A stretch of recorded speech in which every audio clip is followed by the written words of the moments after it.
What's up to my friends on YouTube?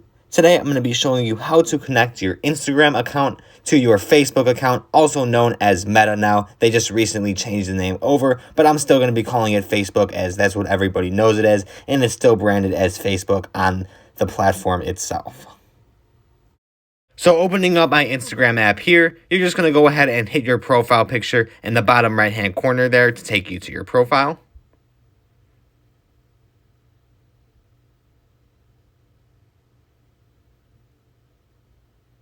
And then once you're on your profile here, you're just going to hit the little 3 lines in the top right corner there to take you to the settings menu. I'm sure you've been there before.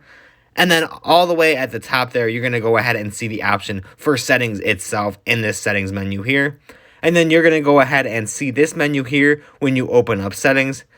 And when you see this, you're just going to go ahead and scroll all the way down, and you're going to see some blue highlighted text that says Account Center with the Meta logo right above it. You're going to go ahead and click on that text that says Account Center.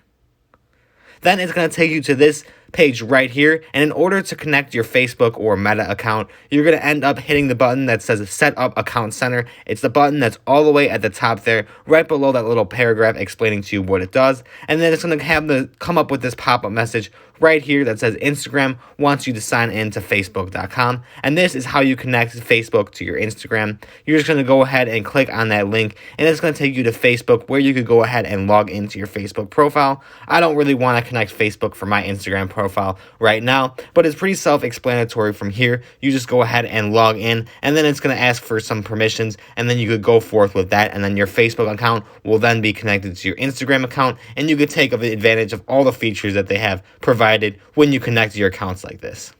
That's pretty much all I have for you today, though. If you did have any questions or were confused at all, be sure to comment down below and I'll get back to you as soon as possible. Otherwise, if you found this helpful today, like and subscribe, and thanks for watching.